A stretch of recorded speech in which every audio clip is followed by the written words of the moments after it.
Hello guys, कैसे हैं आप सभी। मेरा नाम है विवेक कुमार शर्मा और हम लोग कर रहे हैं यूपीपीएससी एई के लिए सीरीज़। तो इसमें जो हम लोग कर रहे थे ये था लास्ट वीडियो में जो हमने किया था वो था ईएससी 2019 का पेपर जो था उसके सोल्यूशन कर रहे थे हम लोग। तो उसका पार्ट 1 मैंने अपलोड कर दिया है, आप लोग सबसे पहले उसको देख लें। ये है पार्ट 2, इसमें हम आगे के क्वेश्चंस को है वो करेंगे। तो चलिए शुरू करते हैं।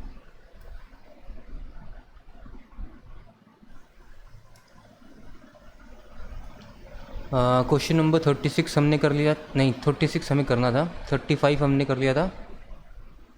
एक सेकेंड, 35 हमने छोड़ दिया था। 35 मैंने कहा था कि नेक्स्ट पार्ट में करेंगे हम लोग, ठीक है। 35 मैंने छोड़ दिया था, 36 करना था और 37 करवा दिया था। 37 का मैंने आंसर दे दिया था, फ्लटर होता है इसका आंसर। 36 करना था अब, तो 36 कर लेते हैं, ठीक है। सबसे पहले तो इसको ये हटाओ।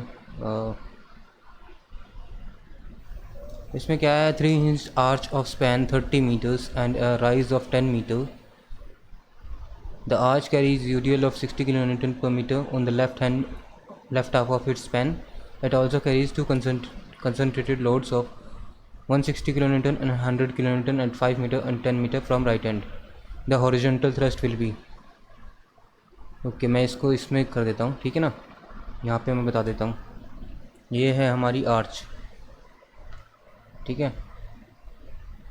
या इसको दूसरे तरीके से कर लेते हैं।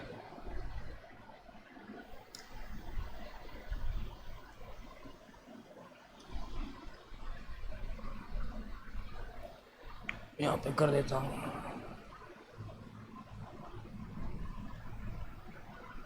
ये है हमारी आर्च, ठीक है।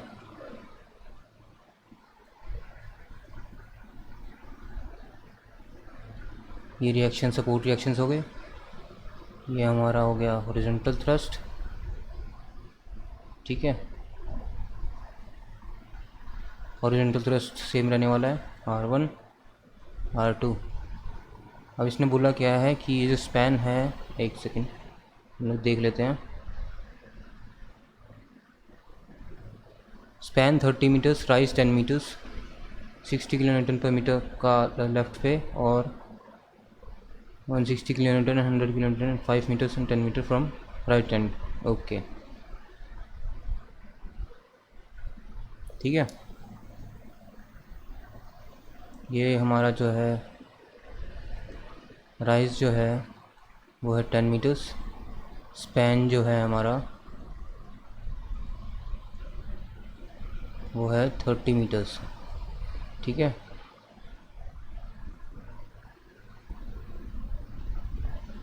लेफ़्ट हाफ पे लग रहा है हमारा यूडीएल 60 kN पर मीटर और यहाँ पे 5 मीटर्स पे है 160 kN और यहाँ पे 10 मीटर्स पे है 100 kN, ठीक है। ये हो जाएगा हमारा, इसको इधर से मार्क कर देता हूँ मैं, ठीक है। ये है 5 मीटर्स और यहाँ से ये जो है ये है 10 मीटर्स, ठीक है। तो अब इसका सोल्यूशन कर लेते हैं। मेरे ख्याल से समझ में आ गया। लेफ़्ट हाफ पे जो है वो 60 kN पर मीटर का यूडीएल है, राइट हाफ पे हमारा 160 kN का लोड है और 100 kN का लोड है at 5 metre and 10 metre span, ठीक है ना। सॉल्यूशन देख लेते हैं। सबसे पहले vertical reactions R1 plus R2 यानी कि summation y is equal to 0 is equal to 60 into left half span पे है यानी कि 15 plus 100 plus 160 that is equal, ये हो जाएगी हमारी फर्स्ट इक्वेशन, ठीक है। अब यहाँ पे ये जो है ये हिंज्ड है, हिंज्ड एंड है, ये हिंज्ड एंड है और ये हिंज्ड एंड है। तो इसको मैंने लिख दिया C, ये हो जाएगा A, ये हो जाएगा B, ठीक है। तो टेकिंग मोमेंट अबाउट C कर लेते हैं, लेफ़्ट स्पेन से कर लेते हैं पहले।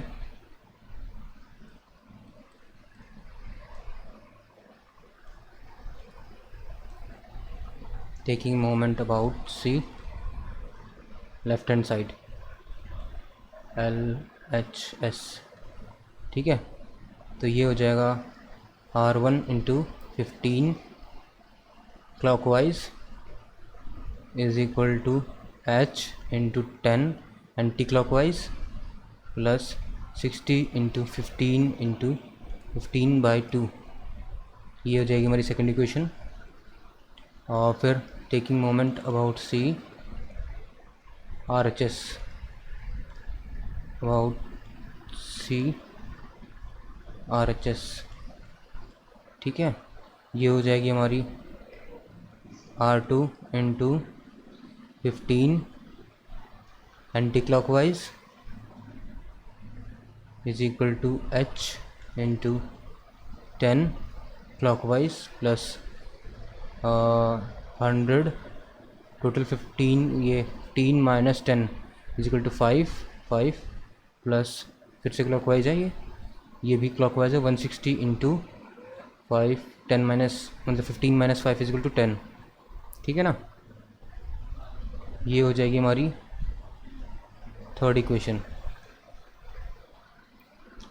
तो सेकंड और थर्ड इक्वेशन से R1 निकाल लेंगे हम लोग और R2 निकाल लेंगे और फर्स्ट इक्वेशन में जाके पुट कर देंगे।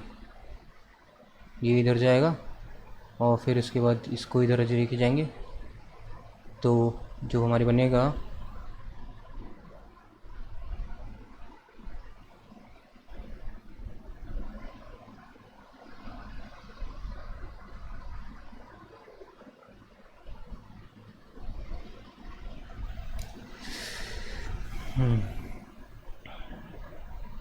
यहाँ पे कर रहा हूँ मैं। हाँ ठीक है, तो सेकंड इक्वेशन फ्रॉम सेकंड ले लिया हमने। R1 की वैल्यू आएगी, वो आएगी हमारी H इंटू 10/15 प्लस 60 इंटू 15/2। तो ये हो जाएगा हमारा 2/3H प्लस 30 इंटू 15 यानी कि 450। ये यहाँ से ये 2 से ये 30 पे जाएगा और 30 15 3 45। ये ठीक है ना, ये R1 की वैल्यू आ गई।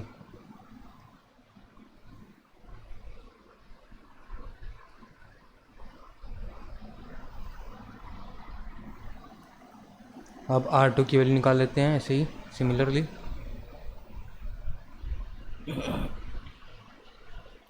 फ्रॉम थर्ड R2 की जो वैल्यू आएगी वो आएगी हमारी सेम 2/3H, इधर से आ जाएगा 100 इंटू 5/15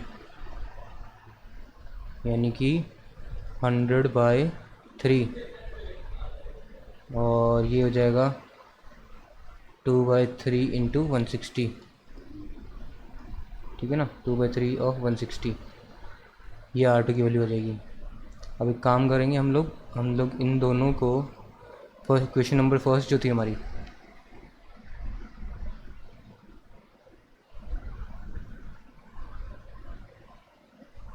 क्वेश्चन नंबर फर्स्ट जो है ये R1 plus R2 is equal to 60 into 15 plus 100 plus 160 इसमें पुट कर देंगे। ठीक है ना, तो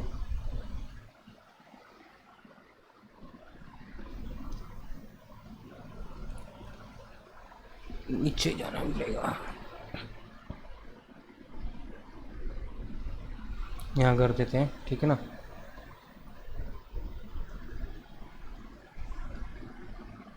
R1 की जगह रखेंगे हम लोग, पहले R2 रख देते हैं। R2 है हमारा 2/3H प्लस 100/3 प्लस 2/3 इंटू 160, ये R2 हो गया प्लस R1 है हमारा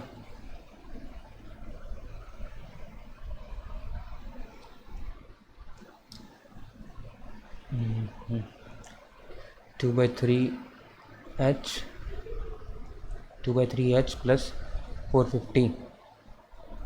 ठीक है ना, इज इक्वल टू होता जाता है हमारा 60 इंटू 15 प्लस 100 प्लस 150, सॉरी 160, 160, ठीक है ना।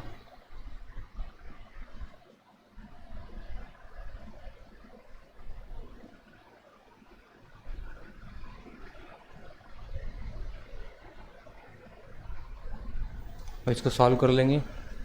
सबसे पहले तो 2/3 इंटू 2 ये अलग रख दिया हमने, इसको इधर रख दिया, इज इक्वल टू हो जाएगा 15 छक 90, 900 प्लस 100 प्लस 160, सॉरी 160 किधर गया,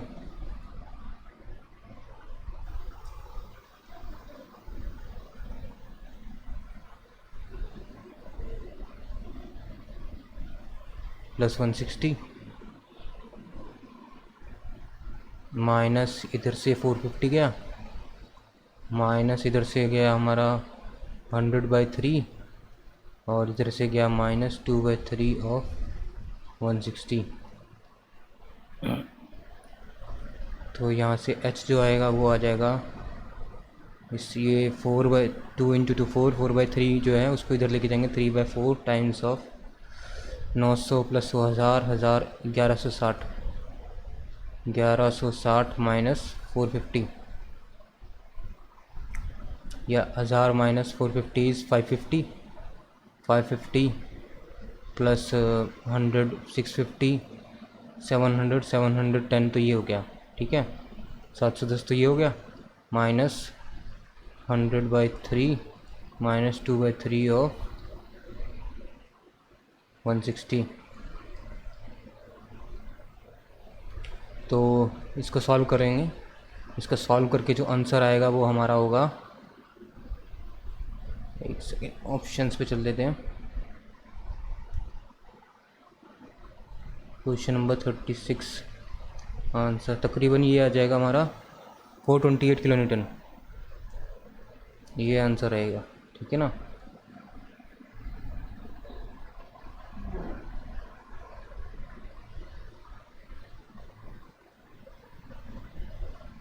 फोर 28 किलो न्यूटन के आसपास आंसर रहेगा। नेक्स्ट 37 हमने कर लिया था, अब 38 पे चलते हैं।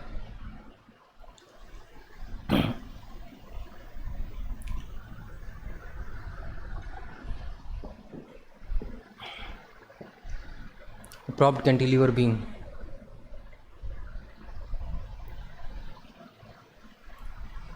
a propped cantilever beam of span L and constant plastic moment MP carries a concentrated load of at mid span, thus load at collapse। वैसे तो आप लोगों को मेरे ख्याल से बहुत सारे लोगों को तो ये डायरेक्ट भी आंसर पता होगा, बट फिर भी मैं उसका सॉल्यूशन आपको बता देता हूँ, ठीक है ना, कैसे करेंगे ये भी बता देता हूँ। इसका आंसर तो सी है, 6 MP/L।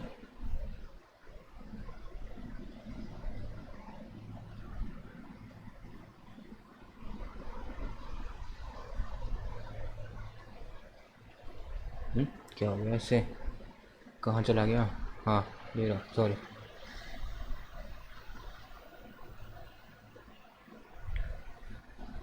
क्वेश्चन नंबर है हमारा 38, प्रॉप्ड कैंटिलीवर बीम है, ये होगी हमारी प्रॉप्ड कैंटिलीवर बीम, ठीक है, ये एंड ए, ये एंड पी, ठीक है ना। अब इस पे क्या है, मिड स्पैन पे लोड लगा हुआ है पी, यही क्वेश्चन है, और हमें क्या निकालना है, एक मिनट फिर चेक कर लेते हैं। Propped cantilever span mid span load will be, अच्छा पी की वैल्यू निकालनी है हमें, ठीक है ठीक है ठीक है।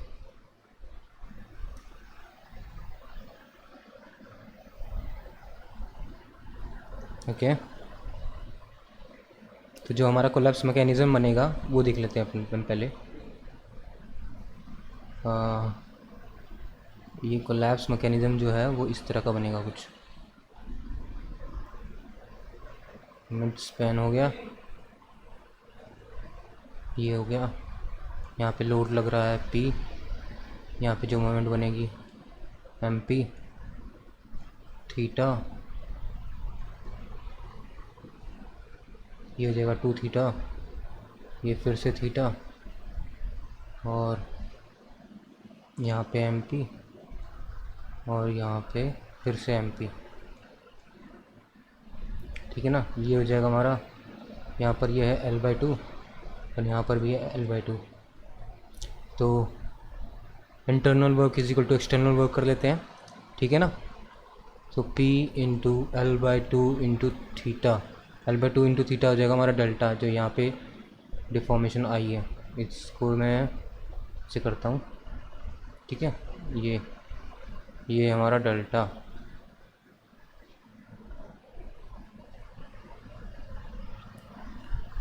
ये एक्सटर्नल वर्क है, इंटरनल वर्क करते हैं मोमेंट की वजह से।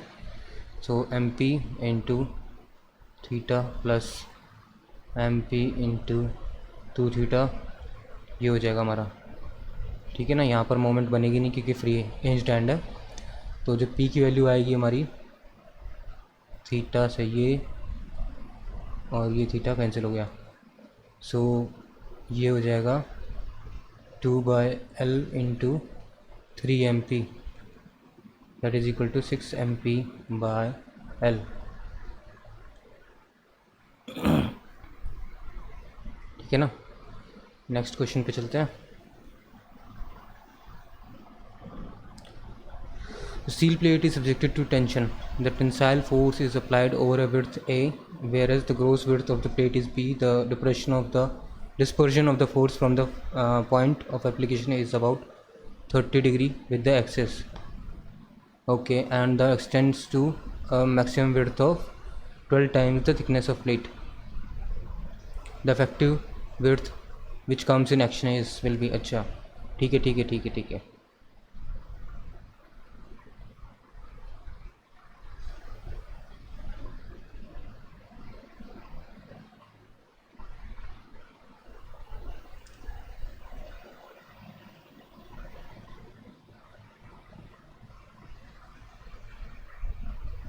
नेक्स्ट क्वेश्चन है हमारा 39 है मेरे ख्याल से। तो ये हमारी है एक प्लेट, स्टील प्लेट, ठीक है।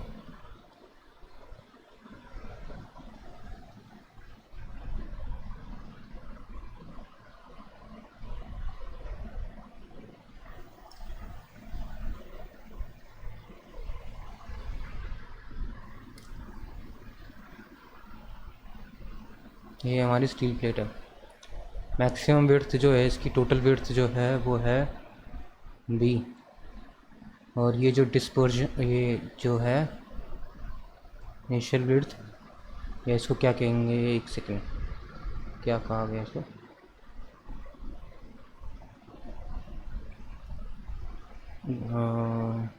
टेंसाइल फोर्स जिस विड्थ पे लग रहा है, अच्छा अच्छा अच्छा अच्छा, उसको ए नाम दिया गया है।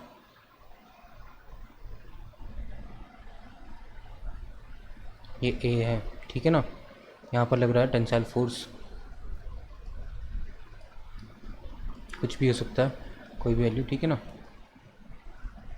और जो डिस्पर्जन हो रहा है, ये एक्सिस होगी हमारी, इसको दूसरे में से करता हूँ, ये रहा, ये आ गई मीडियन एक्सिस। जो डिस्पर्जन हो रहा है वो हो रहा है अबाउट 30 डिग्री पे, ठीक है ना। और एक्सटेंड्स कर रहा है 12, मतलब विड्थ उस पे 12 टाइम्स ऑफ थिकनेस पे, 12 टाइम्स ऑफ थिकनेस जो है उतने विड्थ तक एक्सटेंड कर रहा है। तो जो हमारी इफेक्टिव विड्थ हो जाएगी, इफेक्टिव विड्थ हो जाएगी जो हमारी, जिस विड्थ पर फोर्स जो है वो एक्ट कर रहा है, वो हो जाएगी ए तो होगी होगी, फिर इस तरफ भी हो रहा होगा और इस तरफ भी डिस्पर्जन हो रहा होगा। तो ये हो जाएगा 2 times of 12 into T into sine theta, क्योंकि डिस्पर्शन जो हो रहा है वो 30 डिग्रीज पर हो रहा है। तो ये हो जाएगा a plus 2 into 12t into sine 30 हो जाएगा 1/2, 1/2 से ये 2 कैंसिल, तो ये हो जाएगा a प्लस 12t। ये हो गया इफेक्टिव विड्थ, जिस विड्थ पर हमारी जो टेंसाइल फोर्स है वो एक्ट कर रही है, ठीक है ना। नेक्स्ट क्वेश्चन पे चलते हैं।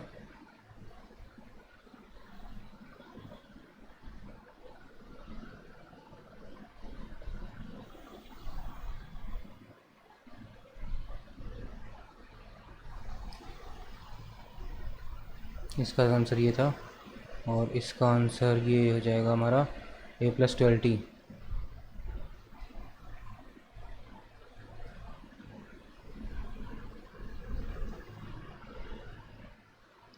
Question number 40। A wind brace is provided between two columns spaced at 5 meter at an inclination of 30 degree with the horizontal to resist a tension of 320 kN developed by wind force. The effective area required will be nearly, consider 150 Newton per meter square as relevant factor. Okay, ये भी अच्छा question है, काफ़ी अच्छा question है।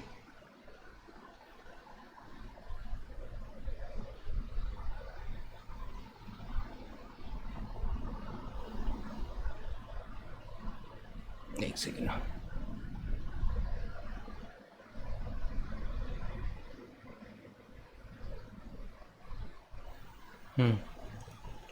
ये हमारा question number 40, ठीक है ना। विंड ब्रेस लगी हुई है, कुछ इस तरह से लगी होगी, ब्रेस है, किसी एंगल पे लगी होती है।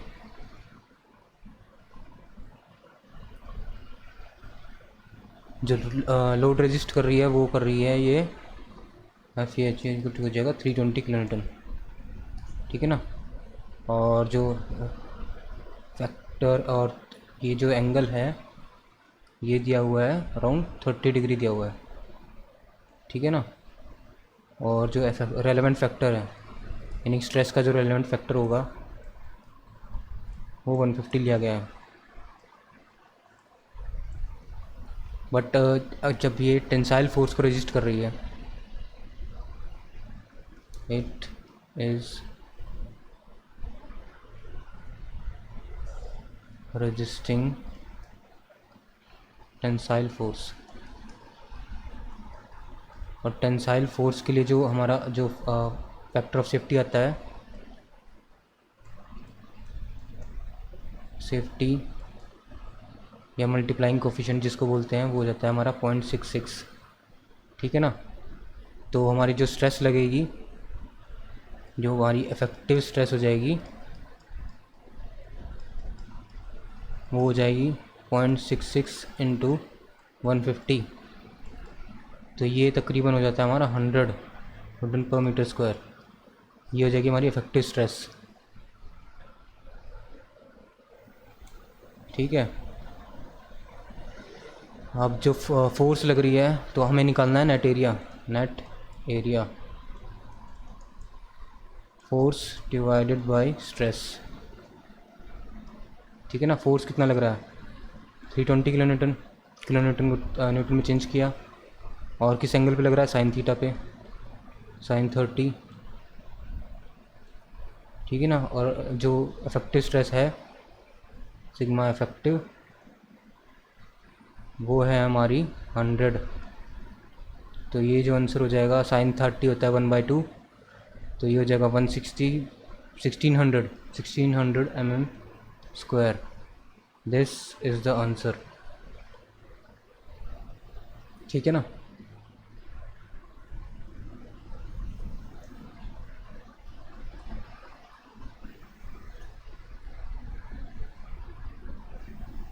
जो हमारा आंसर है इस क्वेश्चन का वो है हमारा C, 1600 mm स्क्वायर, ठीक है।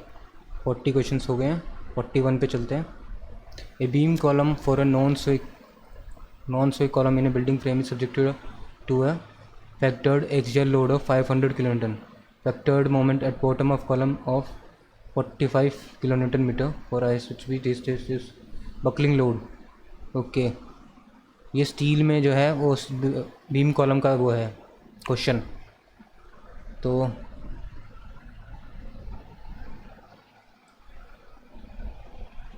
इस क्वेश्चन को भी हम लोग लास्ट में करेंगे, लास्ट पार्ट में मैं इसका आंसर दूंगा, क्योंकि वैसे तो आपके UPPSC के लिए UPPSC AE में आने के चांसेस इसके बहुत कम है, वेरी लेस चांसेस। बट फिर भी लास्ट में जो है मैं इसका सॉल्यूशन दे दूंगा, ठीक है ना। नेक्स्ट क्वेश्चन पे चलते हैं, for question number 42। Which of the following assumptions are correct for ideal beam behaviour. The compression flange of the beam is restrain from moving laterally. बिल्कुल सही बात है, कंप्रेशन फ्लैंज को रिस्ट्रेन करेंगे तब वो आइडल बीम की जो बिहेवियर है उसकी कैरेक्टरिस्टिक्स में आता है compression flange. Tension flange of the beam is restrain from moving laterally. Tension flange के लिए कोई क्राइटेरिया सेट नहीं है, कंप्रेशन फ्लैंज के लिए क्राइटेरिया सेट है, वो जो है रिस्ट्रेन होनी चाहिए। और any form of local buckling is prevented, ये भी सही बात है। तो जो हमारा आंसर है वो हो जाएगा बी, 1 और 3। ठीक है,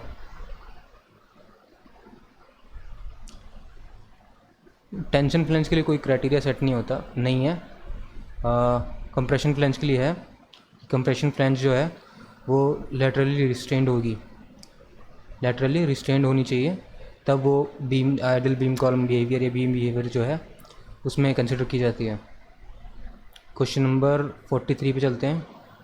इन which of the following industrial roofing context is the loading carried by combination of pure flexure and फो फ्लेक्चर ड्यू टू शेयर। ये भी बोल रहा है combination of pure flexure and flexure due to shear induced by relative deformation between end of top and bottom chords members। ये जो है ये बिल्कुल ही मतलब क्या कहते हैं इसको, अनप्रेडिक्टेड और बिल्कुल अनकन्वेंशनल क्वेश्चन है, लेकिन हो सकता है कि आपके यूपीपीएससी में आ जाए, कुछ नहीं पता। तो ये इसका जो आंसर है वो है विरेंडेल गर्डर। ठीक है ना, ये कुछ ऐसा नहीं है, समझने लायक है नहीं इसमें, बस ये याद करने के लिए है। अगर हमारा फ्लेक्चर और फ्लेक्चर ड्यू टू शेयर दोनों में लग रहा है तो वो जो है, अब होते कैसे है विरेंडेल भी गर्डर, विरेंडेल गर्डर कुछ बिल्कुल ऐसे सिंपल सी होती हैं गर्डर्स, बॉक्स टाइप्स इनका स्ट्रक्चर होता है, ऐसे ऐसे जो नॉर्मल बॉक्स टाइप स्ट्रक्चर होता है, उल्टा सीधा बन गया।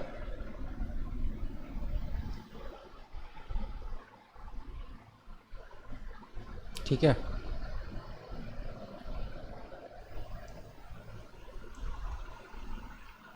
ये तकरीबन ऐसे ये होती हैं, इनको विरेंडेल गर्डर बोलते हैं। ठीक है ना, और ये जो है प्योर फ्लेक्चर, जो प्योर फ्लेक्चर का केस जो है and plus flexure due to share,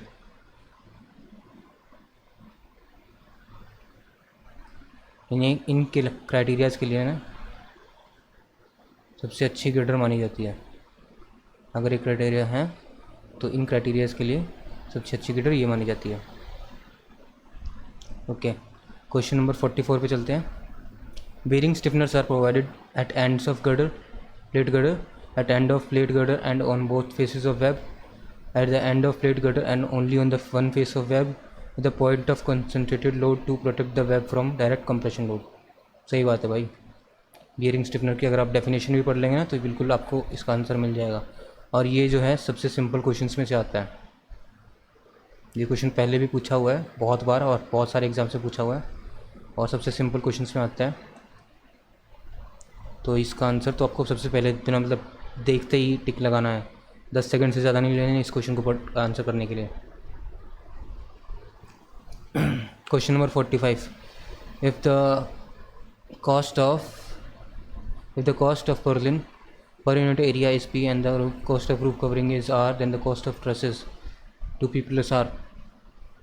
पुराना क्वेश्चन है भाई, रिपीट मार रखा है, पुराना क्वेश्चन रिपीट मार रखा है, 2P plus R। ऐसे क्वेश्चन सबसे पहले आपको जो सबसे स्टार्टिंग के जो आधा घंटा होता है ना उसी में इन तरह के क्वेश्चन को अटैम्प्ट करना है। 2P plus R। Economic spacing पूछी होगी, economic spacing of roof truss, economic spacing के लिए यही होता है 2P plus R। नेक्स्ट पे चलते हैं 46। A welded plate girder of span 25 meter is restrained, laterally restrained throughout its length. It has to carry a load of this and this thickness of web।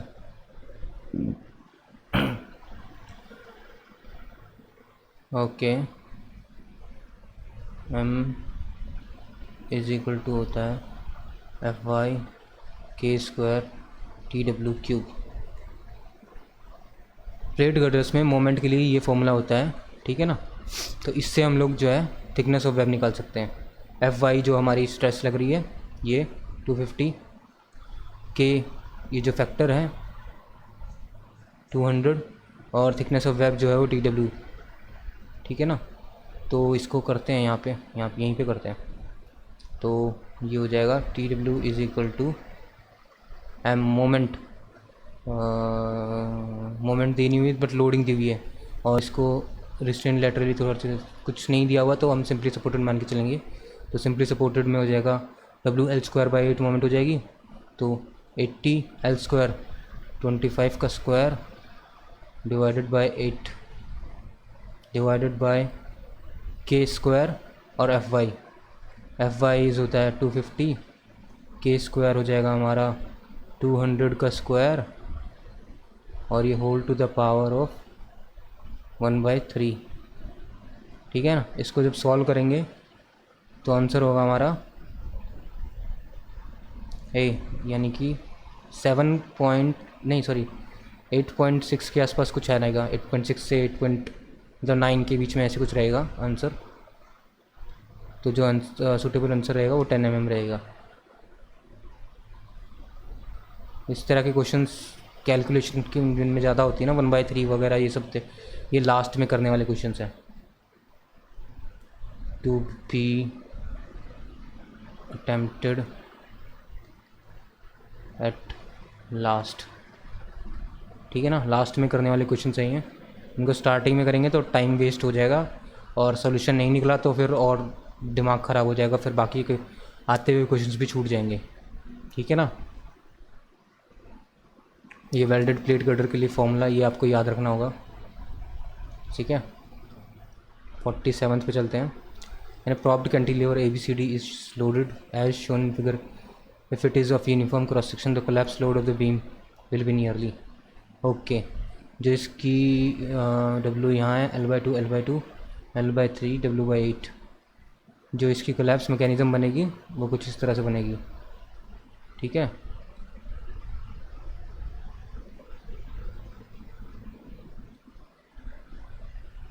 यहाँ ये जो है ये theta हो जाएगा, ये फिर ये थीटा हो जाएगा, ये फिर यहाँ थीटा हो जाएगा। ये जो है वो सिंपल सपोर्ट है तो यहाँ पे कुछ होगा नहीं, और ये हो जाएगा 2 थीटा।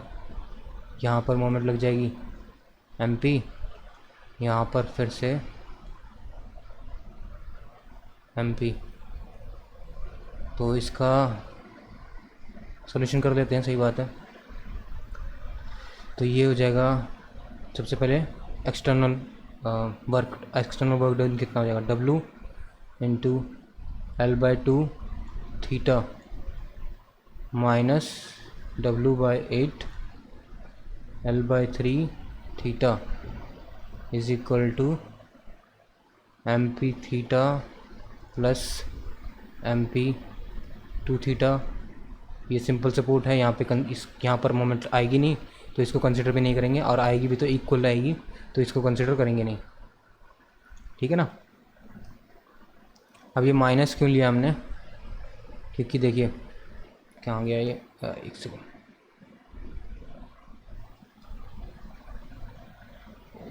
ये जो लोडिंग है ना, ये इसको मैं इससे करता हूँ मार्क। ये वाला जो है ये इसको कोलैप्स की तरफ लेके जा रहा है, ये वाला जो लोड है ये इसको अनस्टेबल बना रहा है और इसको मैकेनिज़्म की तरफ लेके जा रहा है। देखिए आप खुद देखिए, जबकि ये लोड जो है ये इस बीम को, ये वाला जो लोड है ये इस बीम को स्ट्रेट कर रहा है, यानी कि इसको फिर से स्टेबिलिटी प्रोवाइड कर रहा है, और इसको मैकेनिज़्म से हटा रहा है,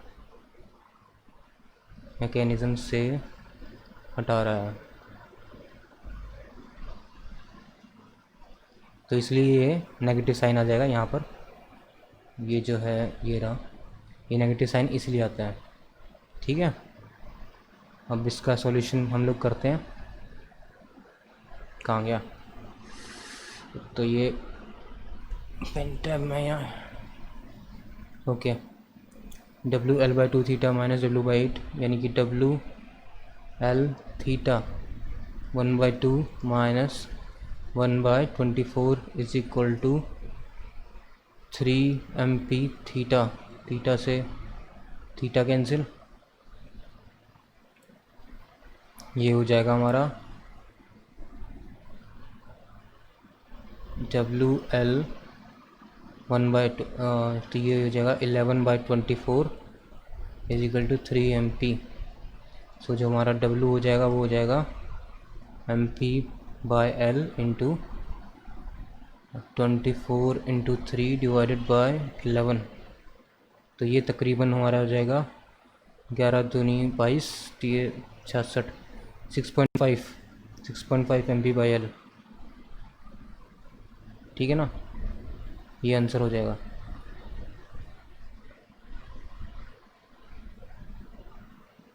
ये इसका आंसर हो जाएगा 6.5 MP/L। नेक्स्ट क्वेश्चन पे चलते हैं, 47 हो गया, 48 पे चलते हैं। कंसिडर रेक्टेंगुलर, ओके एक सेकेंड, हाँ, consider a rectangular section with base भी हाइट है, शेप फैक्टर 2.34 होता है इसका, ट्रायंगुलर सेक्शन का, इरेक्टेड ट्रायंगुलर सेक्शन का 2.34 होता है। ये 2.3 जो है ये हो जाएगा आंसर।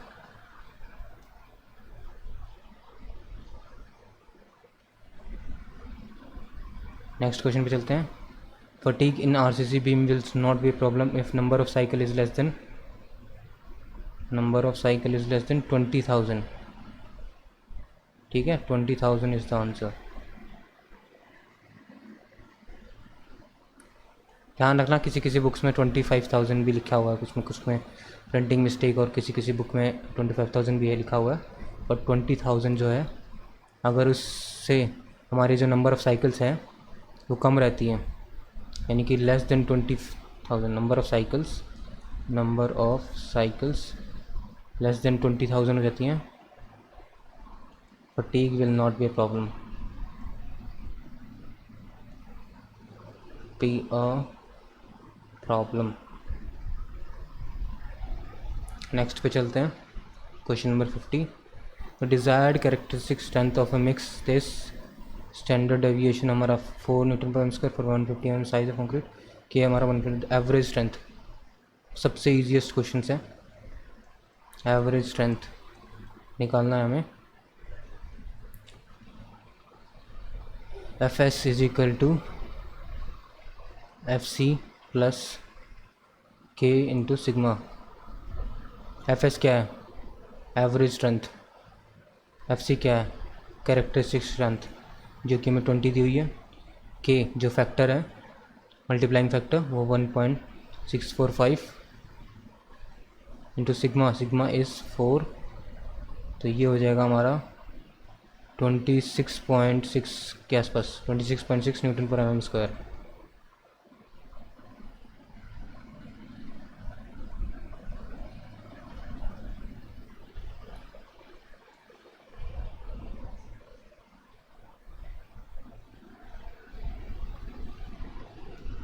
क्वेश्चन नंबर 51 पे चलते हैं।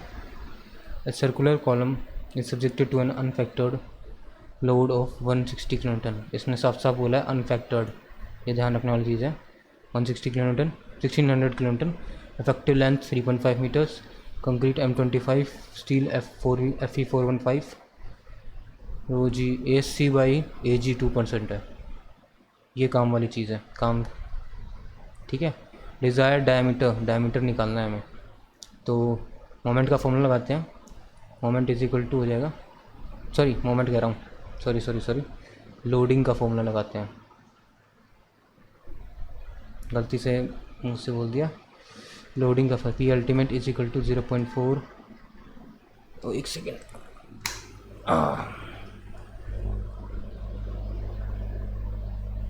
0.4 FCK AC प्लस 0.67 FY ASC, ठीक है।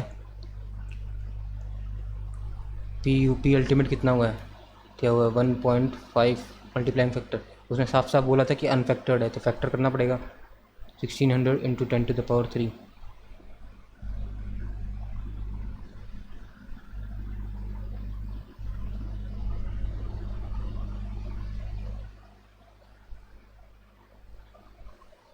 Is equal to F C के 25 ए सी 2%। जो ग्रॉस है, ग्रॉस का जो 2% है वो स्टील है, तो 98% जो है वो कंक्रीट हो जाएगा। तो 0.98 multiplied by area, gross area कितना हो जाएगा π/4 d² प्लस 0.67 FY415 हो जाएगा, और 2% उसने दिया हुआ है 0.02 इंटू π/4 d²। तो यहाँ से जब हम लोग सॉल्व करेंगे तो d की वैल्यू कुछ आएगी 424 km के आसपास,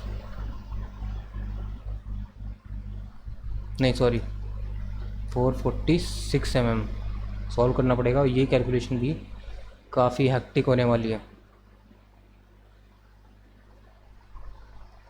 काफ़ी हैक्टिक कैलकुलेशन होने वाली है। 16 इंटू 1.5 तो ये हो जाएगा हमारा 2400 into 10⁻³। 25 into 0.4 is 10, 10 into 0.98 is 9.8, और ये जगह 0.67 यानी कि 2/3 ऑफ 415 का 2 से मल्टीप्लाई करेंगे तो 830 यानी 8.3 का 2/3 करेंगे तो मैं करके दिखा देता हूँ यार, ठीक है, इतना टाइम वेस्ट करूँगा, इतने में तो हो जाएगा।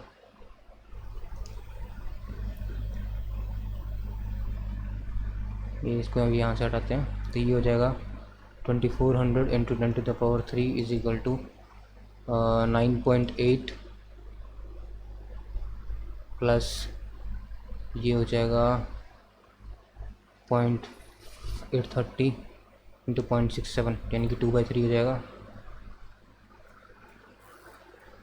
एक सेकेंड,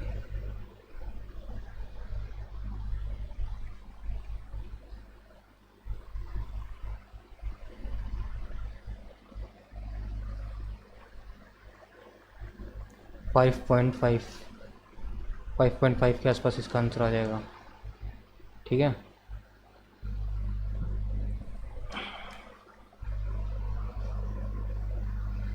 ये हो जाएगा 5.6 ले लेते हैं, 5.56 था 5.6 ले लेते हैं, 0.2 π/4 d²। तो अब जो हम लोग डी निकालेंगे वो आएगा 424 mm, क्योंकि सारी वैल्यूज़ जो हैं वो उसी में पुट कर रखी हैं। तो डिवाइड करना पड़ेगा, π/4 को दूसरी तरफ जाएंगे 4/5 हो जाएगा, और डी से अंडर रूट लेना पड़ेगा, वो भी मुसीबत है। तो ये क्वेश्चन भी बिल्कुल लास्ट में करने वाला, जब आपके पास करने को और क्वेश्चंस ना हो, ठीक है। इसको भी मैं यहाँ लिख देता हूँ।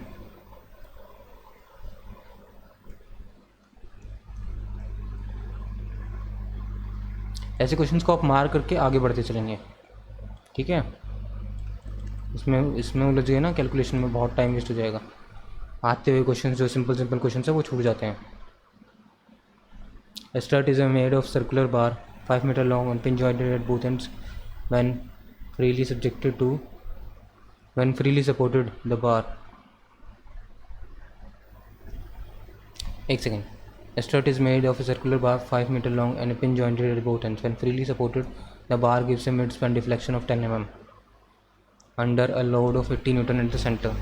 Critical load will be, ओहो, क्रिटिकल लोड का फॉर्मूला जो हमारा होता है वो होता है PCR is equal to π² PI/L²। Pin pin jointed at both ends है, तो एल इफेक्टिव जो है वो सेम ही रहेगा। तो लेंथ दी हुई है 5 मीटर 5 रहेगी। अब हमें EI नहीं पता, ठीक है, लेकिन हमें दिया हुआ है मिड स्पैन डिफ्लेक्शन। तो डेल्टा जो दिया हुआ है सिंपली सपोर्टेड है, पिन जॉइंटेड है तो सिंपली सपोर्टेड होगी ना भाई। तो ये हो जाएगा PL³/48 EI।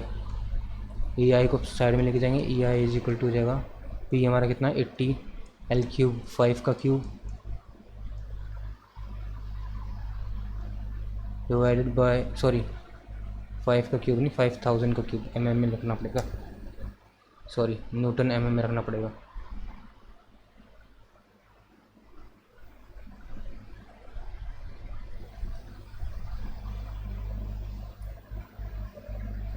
फाइव थाउजेंड का cube divided by 48 into delta कितना है 10 mm। तो ये हो जाएगा हमारा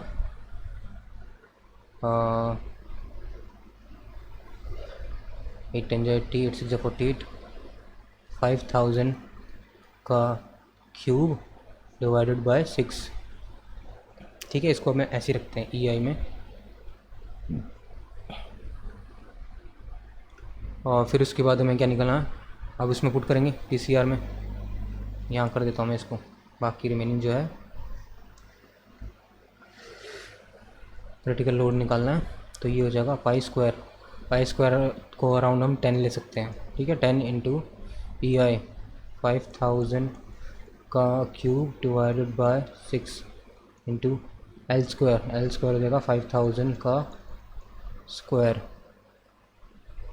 यहाँ से ये कटा तो ये हो जाएगा 50,000 बाई 6। तो ये हो जाएगा 8 6 48, 2 बचा 20, ये अराउंड हो जाएगा 8333.33। ठीक है ना। अब ये तो ऑप्शन में नहीं है, तो हम लोग जो है पाई स्क्वायर की वैल्यू अराउंड होती है 9.89 के आसपास। ठीक है, हमने ले लिया 10, यानी हमने वैल्यू बढ़ाई है। तो ये वाली वैल्यू जो बढ़ के आई है, ये वाली वैल्यू जो आई है, ये भी बढ़ी हुई वैल्यू आई है। तो हमें इससे छोटे वाला लेना पड़ेगा आंसर। इससे छोटे वाला आंसर क्या है, 8225 न्यूटन। 8225 न्यूटन जो है वो आंसर हो जाएगा।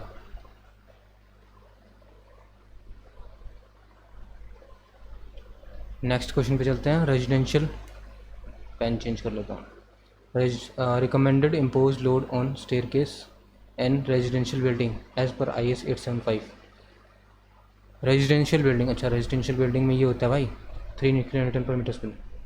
ये रेजिडेंशियल बिल्डिंग के लिए होता है, और ये हो जाता है हमारा कमर्शियल बिल्डिंग के लिए।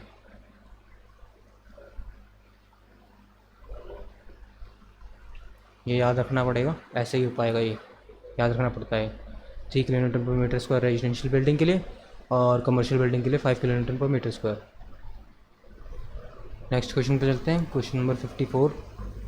230 mm brick masonry wall is to be provided with reinforced concrete footing on site having soil with safe bearing capacity of 125 kN. A unit with this angle of shearing resistance, depth of footing, यानी Rankine depth पूछ रहा है ये। ठीक है, initial depth जो बोलते हैं वो रैंकिन डेप्थ होती है। इनिशियल डेप्थ हम लोग कितनी लेंगे, या डेप्थ ऑफ फुटिंग सीधे सीधे बोल दें, डेप्थ ऑफ फुटिंग कितना हो जाएगा। तो बेरिंग कैपेसिटी है हमारी 125 न्यूटन, तो उसको मैं लिखता हूँ पी से। Unit weight gamma 1 minus sine five by 1 plus sine five का होल स्क्वायर, ये होता है हमारा फॉर्मूला। ठीक है, तो ये हो जाएगा 125 divided by 17.5 sine 30 1/2, 1 minus 1/2 is 1/2, और ये 3/2, तो ये हो जाएगा 1/3 का स्क्वायर। तो ये हो जाएगा 125 बाई 17.5 इंटू 9, 3 का स्क्वायर 9 हो जाएगा। तो ये तकरीबन हमारा 0.79 के आसपास आएगा। ठीक है ना। तो आंसर जो हो जाएगा वो हमारा वो ये हो जाएगा 0.8। ठीक है, इससे इधर से मार्क कर देता हूँ 0.8 मीटर। नेक्स्ट क्वेश्चन पे चलते हैं।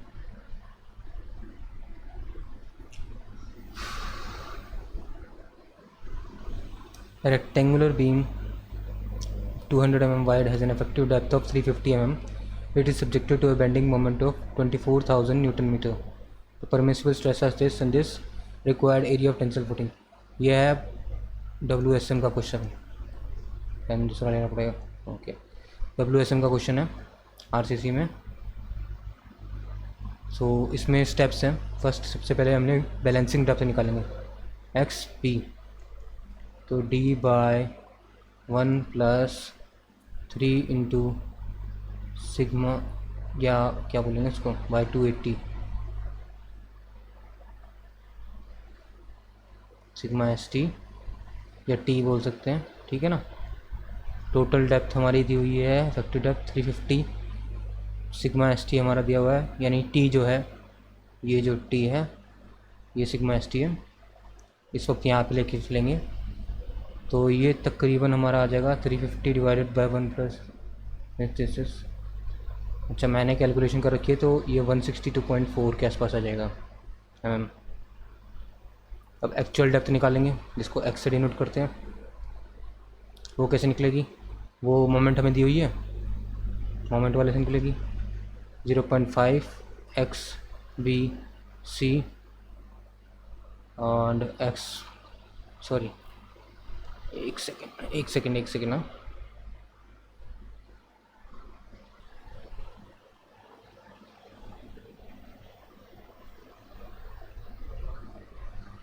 ओके, ये हो जाएगा, ठीक है. और सॉरी ये गड़बड़ हो गई है, ये 162.4 नहीं होगा. जो बैलेंसिंग डेप्थ आएगी वो आएगी 140 mm, ठीक है. और ये हो जाएगा D - x/3. सो जो हमारी x आएगी निकल के वो आएगी 162.1 mm, ठीक है.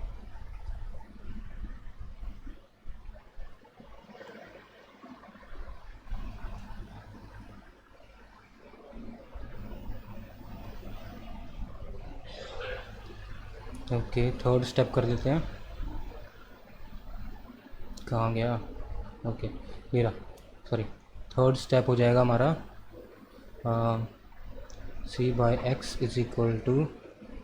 Sigma T by m into D - x. अब ये जो है x जो है ये x is greater than xp आ गया. बैलेंसिंग डेप्थ से जो हमारी एक्चुअल डेप्थ है वो ज़्यादा देती है, तो इसका मतलब ये है over reinforce section. Over reinforce section में मतलब इसका ये है कि concrete will reach its maximum but steel will not. एक सेकेंड, सॉरी.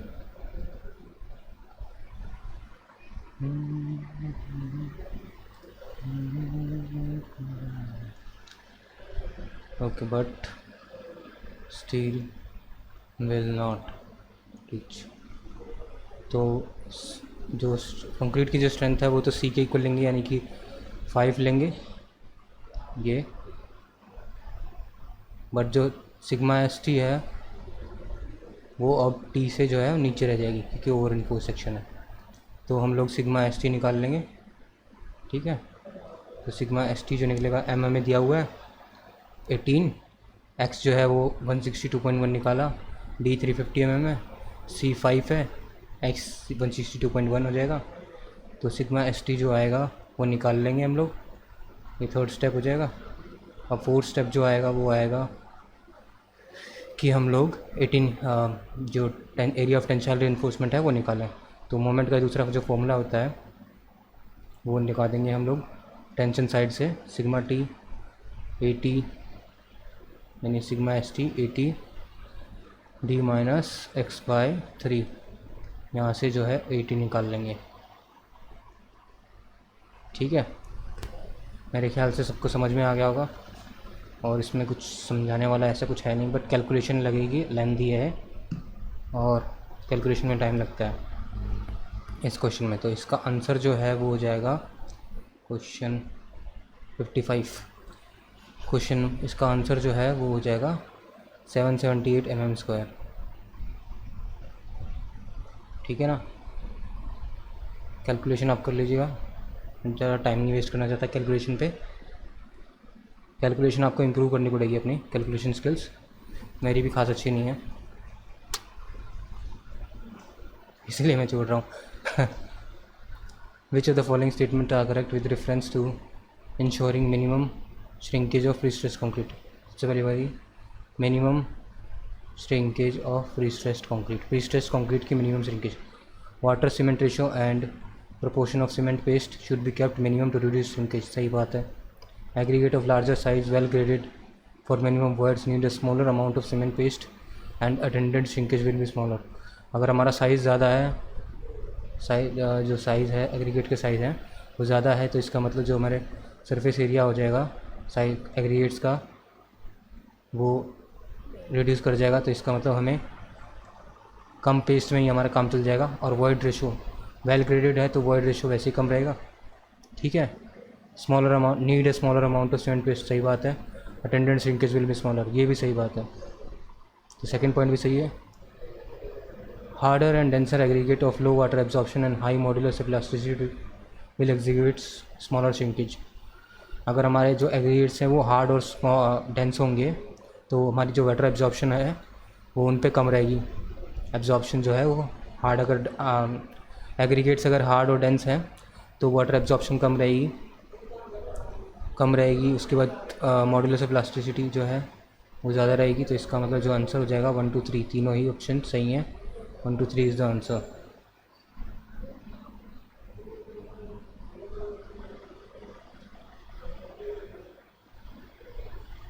नेक्स्ट क्वेश्चन पे चलते हैं। During earthquake the corner and edge columns में बी सब्जेक्टेड टू। अब अर्थक्वेक में क्या होता है, कॉलम है, कॉलम बेसिकली जो है वो कंप्रेसिव स्ट्रेस लेता है, बट अर्थक्वेक के टाइम पर इसमें होता है स्ट्रेस रिवर्सल। स्ट्रेस रिवर्सल यानी कि अब ये कंप्रेशन के साथ की जगह पर टेंसाइल स्ट्रेस ले रहा होगा, टेंसाइल स्ट्रेस इसमें डेवलप हो रहा होगा। ठीक है, ठीक है ना। तो टेंशन किस में है, कौन से वाले में टेंशन वाला है, combined biaxial bending and tension. Bending तो रहेगी, ठीक है ना।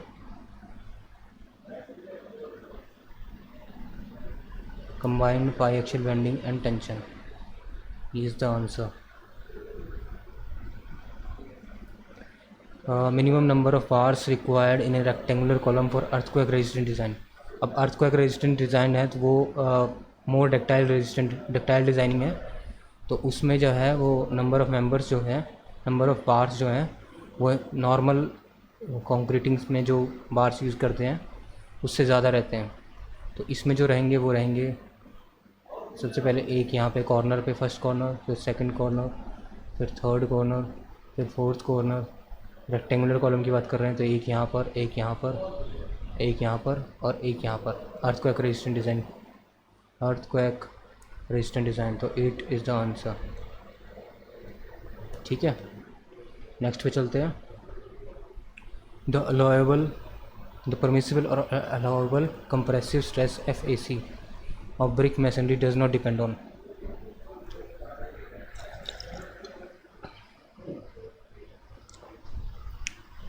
does not depend on type and strength of brick, इस पर डिपेंड करता है। एफ्लोरेसेंस ऑफ ब्रिक इस पर डिपेंड नहीं करता, तो this is the answer. Efflorescence पे थोड़ी डिपेंड करेगा भाई, स्ट्रेंथ ऑफ मोटर पे डिपेंड करता है, स्लेंडरनेस रेशियो पे भी डिपेंड करता है, ठीक है ना। तो efflorescence of brick is the answer.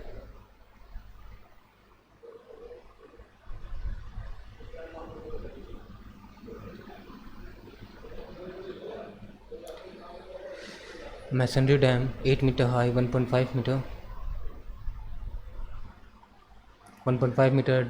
wide at top and 5 meter wide at bottom, retains water distances if the weight of water is 9 0.81 kilometre per metre cube, weight of masonry 22 kilometre per metre cube, maximum intensity of stress developed at base.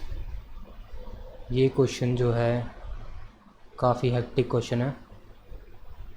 इसमें क्या करना पड़ेगा, सबसे पहले हमें कहाँ पे जो है वो लगा रहा है, रिजल्टेंट कहाँ पे है, रिजल्टेंट की direct location of resultant load या रिजल्टेंट स्ट्रेस वो निकालना पड़ेगा, ठीक है, जिसको हम लोग एक्स बार कहते हैं। फिर सेकंड हमें इसेंट्रिसिटी निकालनी पड़ेगी। फिर उसके बाद हमें जो है थर्ड पे मैक्सिमम स्ट्रेस जो है वो निकालना पड़ेगा, ठीक है, सिग्मा। वो हो जाएगा हमारा W बाई बी, ये जो W है वो वेट ऑफ मेसनरी है, 1 प्लस माइनस, यानी मैक्सिमम निकालना है तो प्लस हो जाएगा, इसको माइनस को हटा देता हूँ मैं।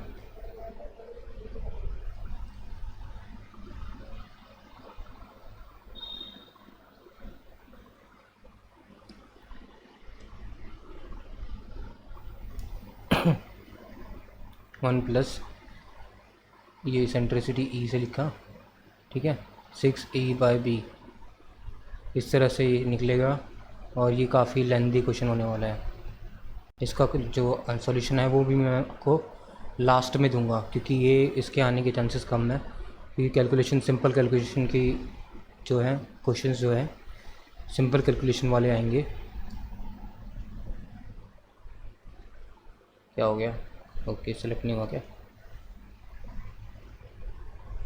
इसको मैं यहाँ से ऐसे कर देता हूँ।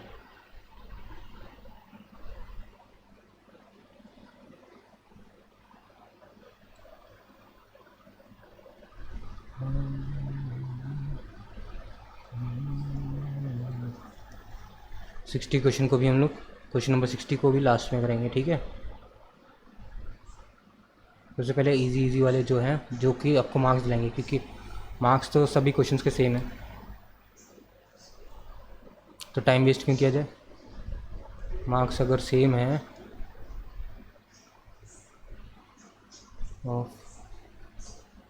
एक सेकेंड, ओके,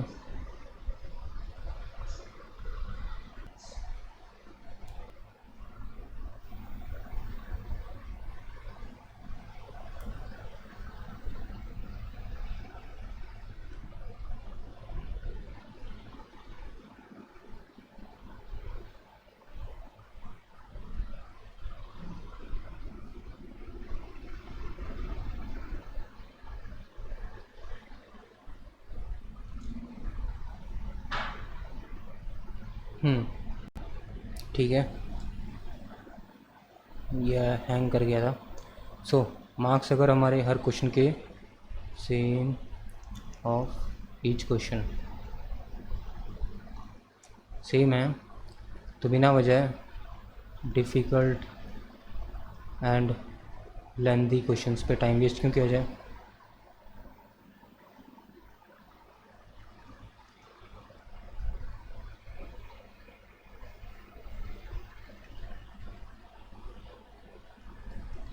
सही बात है ना।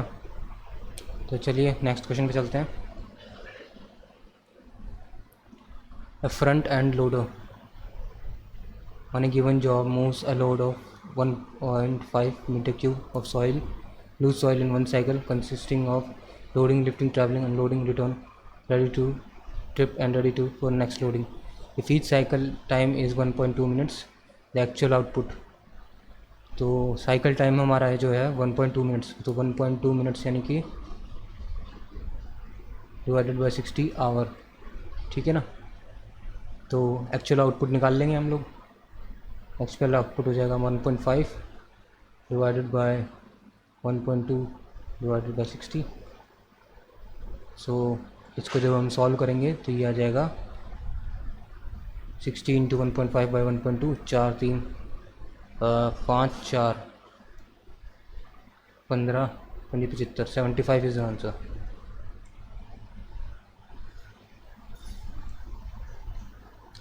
Metre cube per hour. Next question पे चलते हैं। Which of the following technique belongs to project time plan. Project time plan CPM। So first है हमारा क्रिटिकल पाथ मेथड, यानी कि CPM बिल्कुल करता है। प्रेसिडेंस नेटवर्क एनालिसिस सुना है भाई, इसका नाम भी सुना है। लाइन ऑफ बेनेस टेक्निक ये भी होता है। लीनियर प्रोग्राम चार्ट ऐसा कुछ नहीं सुना मैंने। सो 1 2 3 इज़ द आंसर।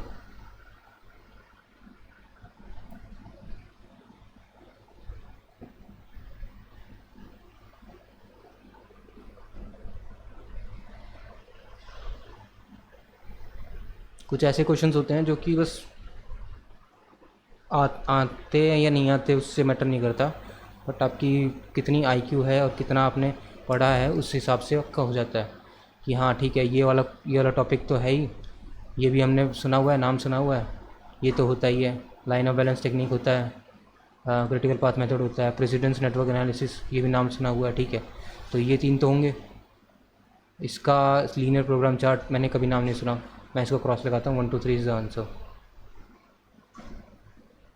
वैसे अगर किसी को नहीं आता तो ये क्वेश्चन पे तुक्का मारना बेवकूफ़ी होगी, ये क्वेश्चन फिर छोड़ने वाला है, ठीक है। अगर किसी को डाउट हो रहा हो तो इस क्वेश्चन को छोड़ दीजिए, बिना वजह तुक्का मत मारिएगा, नेगेटिव में चले जाएंगे। नेक्स्ट क्वेश्चन नंबर 63 पे चलते हैं। ए कंस्ट्रक्शन इक्विपमेंट और has initial cost of 2 lakhs and salvage value of 50,000 at the end of economic life of 5 years. The rate of straight line depreciation। सबसे पहले रेट की बात कर लेते हैं। Rate of straight line depreciation, तो rate जो होता है वो हो जाएगा 1 बाय इकोनॉमिक लाइफ। सो ये हो जाता है 1/5 दैट इज इक्वल टू 0.2, ठीक है। अब टोटल डेप्रिशिएशन हो जाएगा हमारा 2 lakhs minus 50,000 that is equal to 1,50,000। So जो आंसर इज़ बी। ये इजी क्वेश्चंस में आता है, इसको तो करना, ये छोड़ने वाला नहीं है, ये सबसे इजी क्वेश्चंस में से होता है, ये बिल्कुल करने वाला है और ज़्यादा टाइम लगाने वाला भी नहीं है, ठीक है। क्वेश्चन नंबर 64 पे चलते हैं।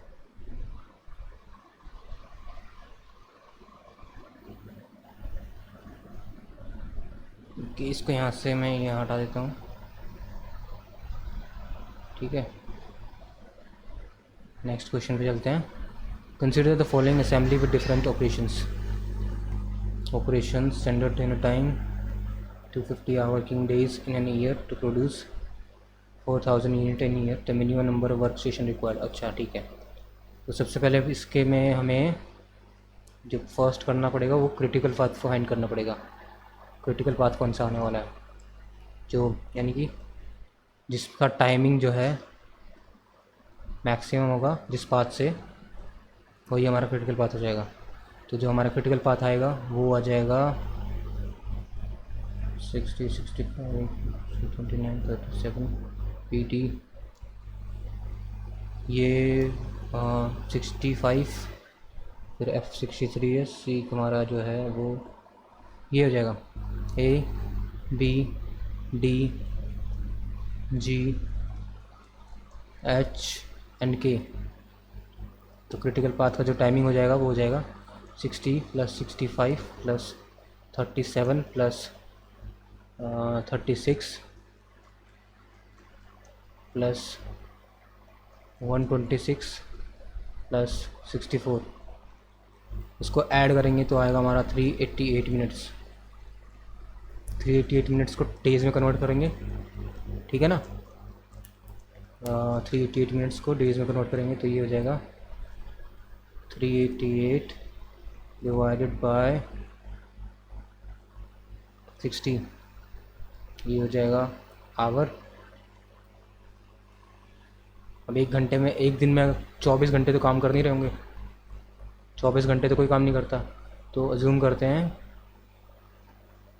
8 आवर वर्किंग शिफ्ट,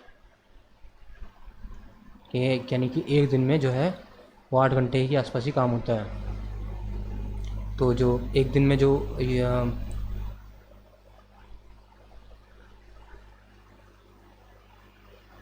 ओके तो जो हमारा मिनट्स थे उसको मैंने आवर में तो कन्वर्ट कर लिया, अब उसको डेज़ में कन्वर्ट कर लेते हैं कि कितने दिन में एक यूनिट हमारी बनके तैयार हो जाएगी। तो ये हो जाएगा 388 डिवाइडेड बाय 60 इंटू 8 डेज़। इतने दिन में जाके हमारी एक यूनिट जो है इतने दिन में जाके बनेगी। इसको मैं दूसरे से कर देता हूँ, ठीक है।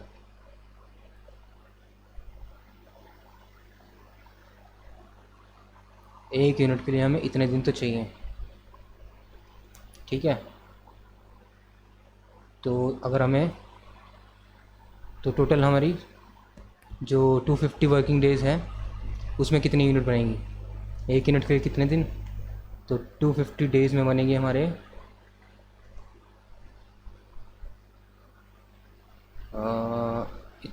इतने दिन में एक यूनिट, 250 दिन में 250 से मल्टीप्लाई, ठीक है ना। 388 multiplied by 250 divided by 60 into 8। Calculate कर लेते हैं कितना हो जाएगा, ठीक है ना।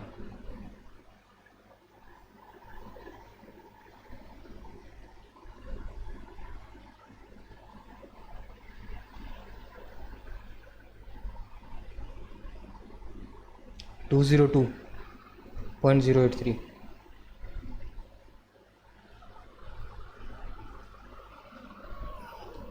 एक सेकेंड। तो ये हो जाएगा हमारा 250 डेज़ में हमारे बनेंगी 202.083 यूनिट्स। 250 दिन में बनेंगी हमारी एक यूनिट, एक वर्क स्टेशन से 250 दिन में हमारी इतनी यूनिट्स बनेंगी। तो हमें नंबर ऑफ़ वर्क स्टेशन निकालने हैं। So number of work stations ये हो जाएगी 4000 डिवाइडेड बाई 202.083।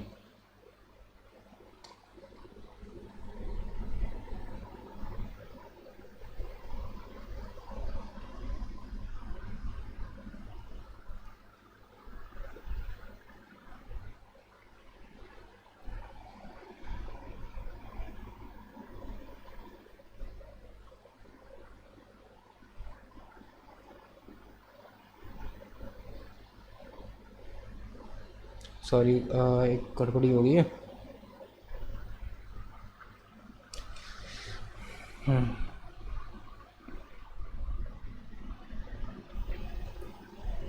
एक गड़बड़ी हो गई है। एक यूनिट के लिए हमें इतने दिन चाहिए,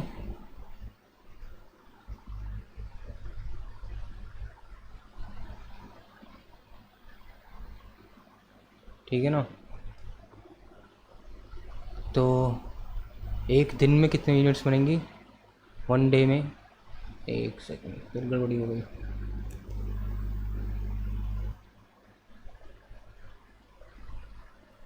वन डे में बनेंगी हमारी 60 इंटू 8 डिवाइडेड बाई 388 यूनिट्स। एक दिन में हमारी इतनी यूनिट्स बनेंगी। तो 250 डेज़ में हमारी बनेंगी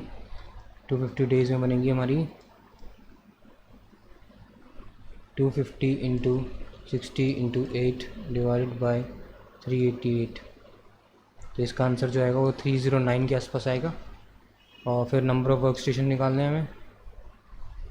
सो 4000 डिवाइडेड बाई 309, सो ये हो जाएगा 12.9 के आसपास। तो जो हमारा आंसर हो जाएगा that is approximately equal to 13 work stations. इस तरह की जो मिस्टेक्स हैं ना वो हो जाती हैं, और इस तरह की मिस्टेक्स को अवॉइड करने की कोशिश करनी चाहिए। उसके लिए प्रैक्टिस, अच्छी खासी प्रैक्टिस चाहिए, ठीक है। 13 is the answer. Flattening and smoothening of the road surface by scraping is called. Compaction नहीं होता, कंसोलिडेशन नहीं होता, डिच डिगिंग नहीं होता, ग्रेडिंग इज द आंसर, ठीक है। नेक्स्ट पे चलते हैं। the amount of time by which the start of an activity may be delayed without interfering with the start of any succeeding activity. यानी नेक्स्ट एक्टिविटी जो आने वाली है उसके स्टार्ट के साथ इंटरफेयर नहीं हो रहा है. तो ये तो काम भैया फ्री फ्लोट का होता है. Free float is the answer.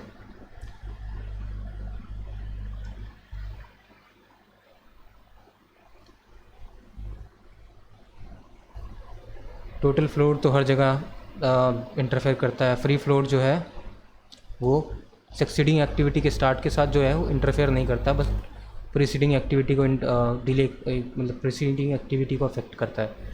यानी कि ये मैं यहाँ लिख देता हूँ, अफेक्ट्स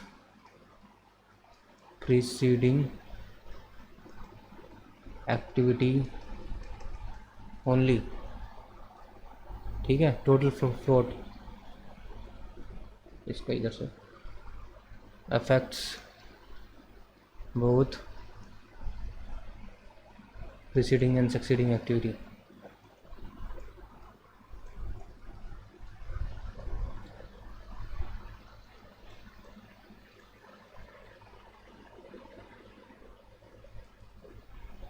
ठीक है.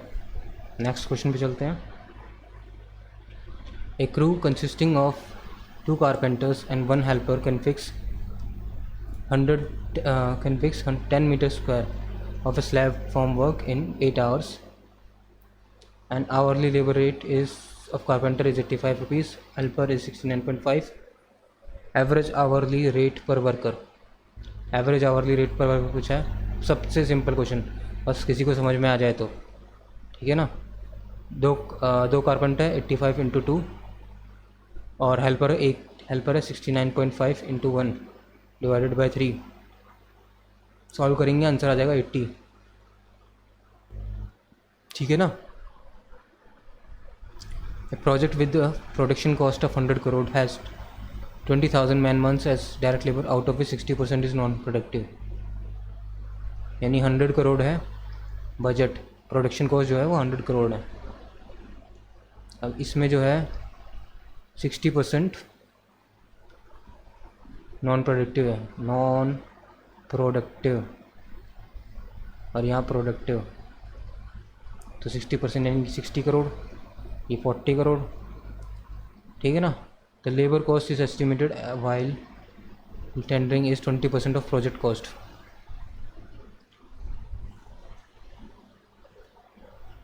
Okay. 15% of wastage results from non-productive time is eliminated by using improved methods. The resulted saving in labor cost will be. एक सेकेंड. एक second.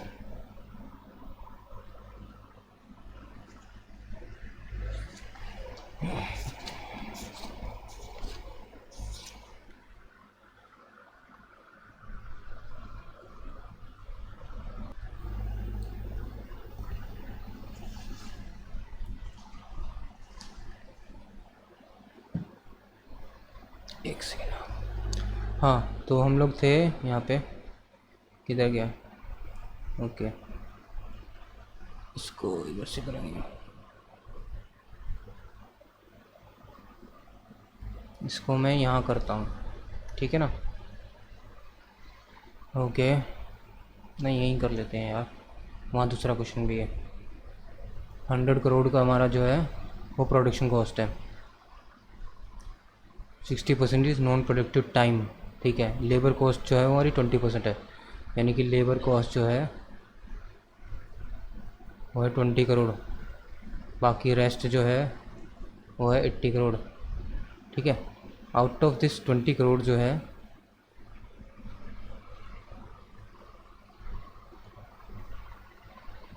Out of this 20 crore 60% is non productive. यहाँ आएगा नॉन प्रोडक्टिव. तो 20 करोड़ का 60% कितना हो जाएगा, 12 करोड़. और प्रोडक्टिव आवर्स जो है, प्रोडक्टिव आवर्स यानी प्रोडक्टिव टाइम जो है वो हो जाएगा हमारा 8 करोड़. ठीक है. अब जो है इस नॉन प्रोडक्टिव टाइम में से जो है, यानी नॉन प्रोडक्टिव कॉस्ट जो है उसमें से 15% जो है उस वेस्टेज को हमने कम कर दिया. तो 12 करोड़ का 15% कितने हैं, 15% 12 करोड़ का 15% हो जाएगा हमारा 10% हो जाएगा 1.2 करोड़ एंड 0.6 सही हो जाएगा 1.8 करोड़। ठीक है ना। The resulted saving in labour cost, resulting saving in labour cost, तो सेविंग जो हो जाएगी वो हमारी हो जाएगी लेबर कॉस्ट के अकॉर्डिंग हमें निकालना है।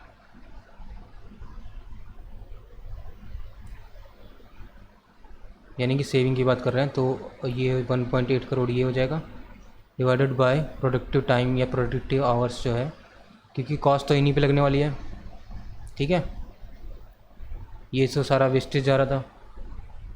एक्चुअल कॉस्ट जो है वो ये है जो हमारे इफेक्टिव कॉस्ट है, तो 8 करोड़, तो ये हो जाएगा 22.5%। बेसिकली अगर हम इसमें से वेस्टेज को कम करेंगे तो बेसिक हम लोग इसी को तो जो है वो बचा रहे हैं, तो इसी को जो इफेक्टिव लेंगे यही तो यहाँ पर आएगा। ठीक है ना, 22.5% हो जाएगा हमारा आंसर। इसको मार्क कर देता हूँ मैं।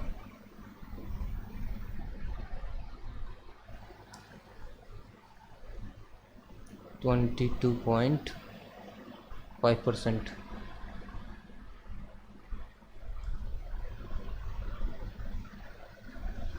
नेक्स्ट क्वेश्चन पे चलते हैं। Question number 69। Work it's carried out by contracting employed with 25% over time working on this build up this trapezoidal man power. Okay, ये क्वेश्चन काफ़ी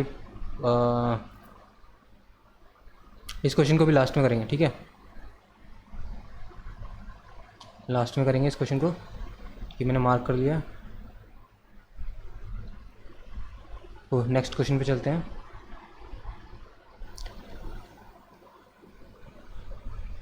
The systematic measurement and evaluation of the way in which an organization manages its health and safety program against a series of specific attainable standards।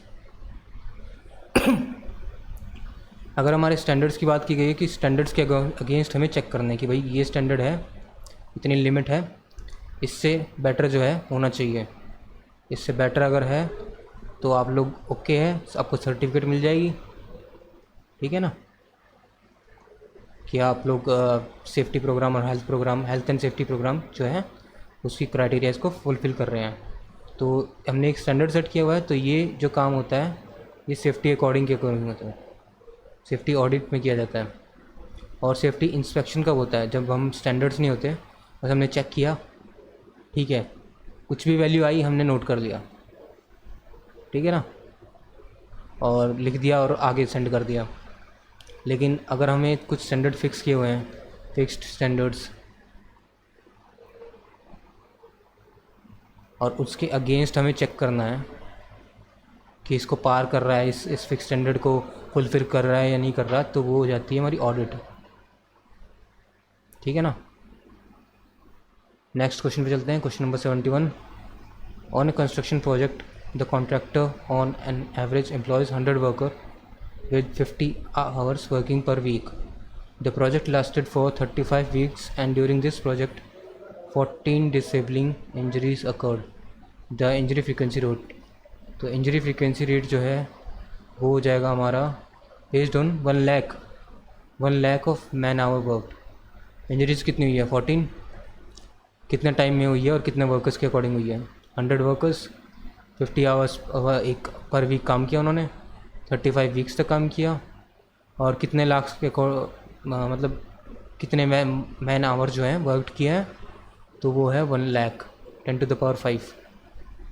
तो जब हम इसको solve करेंगे तो answer आ जाएगा 8 is the injury frequency rate. ठीक है। The graphical representation wherein long duration jobs are broken down to key segmental elements wherein events are shown in chronological order without attention to logical sequencing. This is the main point. Without attention to logical sequencing and where interdependencies between event is not highlighted. Interdependencies जो है यानी कि no interdependencies, तो वो तो भैया milestone chart में ही है, माइलस्टोन चार्ट ही एक ऐसा चार्ट है जिसमें डिपेंडेंसीज के बारे में जिक्र नहीं किया जाता, ठीक है ना। So this milestone chart is the answer. Next question पे चलते हैं। ओके ये चलिए आज के लिए इतना काफ़ी रहता है, बाकी हम लोग नेक्स्ट पार्ट में करेंगे। Thank you. और आप लोगों ने अगर इन्जॉय किया और आपको ये वीडियोस अच्छी लगी हो तो प्लीज़ लाइक शेयर और सब्सक्राइब करना ना भूलें, ठीक है ना। यार बोलना ना पड़े बार बार, प्लीज़ शेयर कर दिया करो यार, कुछ नहीं बिगड़ता तुम्हारे साथ। मतलब तुम्हें भी, और बेल आइकन को प्रेस कर देना, तुम्हें भी नई नई वीडियोस मिलती रहेंगी मुझे, मैं भी आगे करवाता रहूँगा, ठीक है। चलो ठीक है, बाय।